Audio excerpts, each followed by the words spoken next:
Bonjour à vous les interwebs et bienvenue dans ce nouvel épisode de Techniquement ce qu'il faut savoir. Certains nombres sont de véritables stars. Ils fascinent autant qu'ils intriguent. Parfois ce ne sont que les mathématiciens qu'ils intéressent, parfois cela dépasse de très loin le champ des mathématiques. Le nombre dont nous allons parler dans cette vidéo est de cela. Son nom, que vous avez peut-être déjà entendu, est le nombre d'or. Il est défini géométriquement, très simplement, comme le seul nombre tel que deux segments de longueur A et B respectent l'égalité suivante: A plus B sur A est égal à A sur B. Cela signifie que le rapport de la longueur totale A plus B des deux segments, divisé par la longueur du plus grand segment A, doit être égal au rapport des longueurs des segments A et B.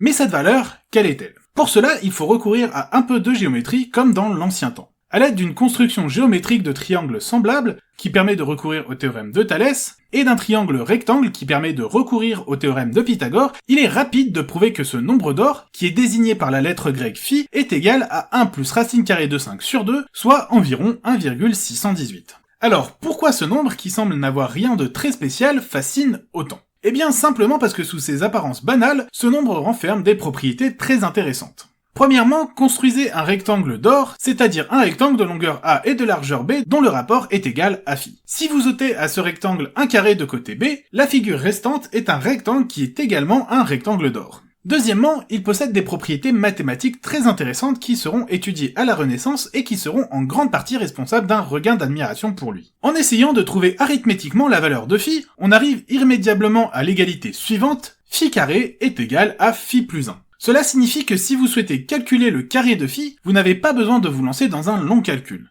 Vous prenez votre valeur phi, vous lui ajoutez 1, et voilà, 2,618, vous avez fini. En réarrangeant cette égalité, vous pouvez également montrer que l'inverse de phi est égal à phi moins 1. Là encore, pas besoin de long calcul, hop, 0,618 et vous avez fini. Toujours à partir de cette définition de phi, nous avons phi qui est égal à racine carrée de phi plus 1, que nous allons réécrire racine carrée de 1 plus phi par commodité. Comme phi se définit par rapport à lui-même, nous pouvons remplacer le phi à l'intérieur de la racine carrée par l'entièreté de la racine carrée elle-même. Et ce, à l'infini. De même avec les fractions, grâce auxquelles on peut écrire phi sous la forme de fraction continue. À noter cependant que bien que ce soit juste mathématiquement, ces façons de définir phi sont peu efficaces. Ces méthodes de calcul convergent en effet lentement vers la valeur souhaitée, et gagner quelques décimales supplémentaires demande des calculs de plus en plus longs. Néanmoins, la définition sous forme de fraction continue présente un énorme avantage dont nous reparlerons, puisqu'en stoppant la fraction arbitrairement à n'importe quel moment, nous trouvons toujours que le numérateur et le dénominateur sont des nombres consécutifs de la célèbre suite de Fibonacci. Le fait que, géométriquement ou arithmétiquement, il réapparaisse dans sa propre définition, fit de lui un nombre divin, car impossible à altérer ou à faire disparaître une fois qu'il apparaît. Et il n'en fallait pas plus pour que, tout ça combiné, le nombre d'or soit considéré comme une star parmi les nombres. Techniquement, ce qu'il faut savoir, c'est que le nombre d'or, représenté par la lettre grecque phi et valant environ 1,618, fut d'abord défini géométriquement comme des rapports de longueur, avant d'être calculé de façon arithmétique. S'il était bien connu dans l'Antiquité, c'est surtout au moment de la Renaissance qu'il va connaître son âge d'or. Au fil du temps, la Golden Mania va s'estomper, et phi perdra petit à petit de son aura et sera considéré comme un nombre parmi tant d'autres. Cependant, cette Golden Mania va laisser des traces profondes, puisque dès lors la divine proportion sera cherchée un peu partout.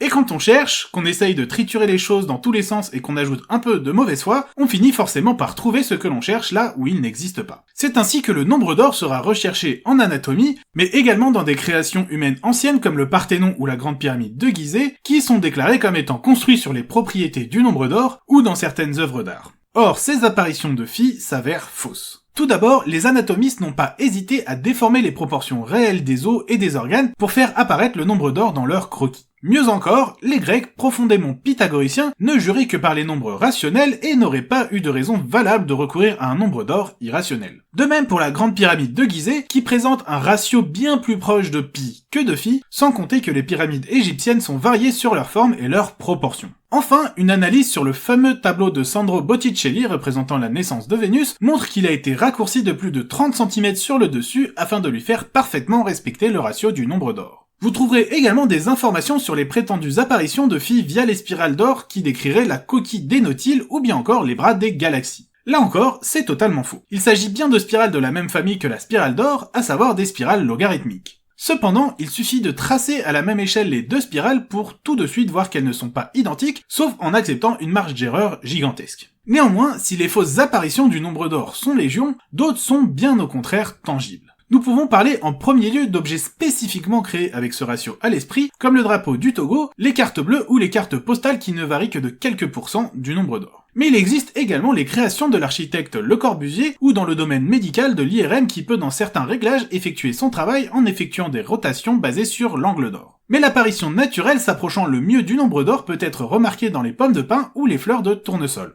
En les regardant de près, on remarque que les écailles d'une pomme de pin ou les fleurs de tournesol forment des spirales, certaines dans un sens et d'autres en sens inverse. Si vous comptez dans chacun des sens le nombre de spirales, vous trouverez à coup sûr des nombres consécutifs de la suite de Fibonacci. Cette spécificité est le résultat de contraintes d'optimisation auxquelles les plantes sont confrontées. Pour transmettre leurs gènes de façon optimale, elles doivent en effet produire le plus grand nombre de graines possible. Or, chaque graine et tout ce qui va autour a un coût énergétique important pour la plante. Pour optimiser et rendre tout ça le plus compact possible, le moyen choisi par les plantes est de créer une fleur, puis de positionner la suivante avec un angle égal à l'angle d'or et de continuer ainsi jusqu'au bout. Je vous invite à aller voir la vidéo de la chaîne Numberphile détaillant ce procédé et dont les extraits sont actuellement affichés à l'écran. C'est ce qui explique que l'on finisse par se retrouver avec un nombre de spirales dans un sens et dans l'autre qui sont des nombres consécutifs de la suite de Fibonacci à cause du lien entre cette suite et le nombre d'or. Voilà, c'est donc la fin de ce nouvel épisode de Techniquement ce qu'il faut savoir abordant le nombre d'or. Comme d'habitude, je vous invite à partager ma vidéo, à la commenter, mais également à la liker afin d'améliorer le référencement de la chaîne. Vous avez également la possibilité de me suivre sur les réseaux sociaux où vous serez informé des épisodes à venir et vous pouvez également me proposer des sujets que vous aimeriez voir traités ici. Bien sûr, si ce n'est pas déjà fait, je vous invite à vous abonner et à cliquer sur la cloche afin d'être informé des nouvelles vidéos et de ne rien rater de l'actualité de la chaîne. Je vous dis en tout cas à bientôt pour un nouvel épisode de Techniquement ce qu'il faut savoir.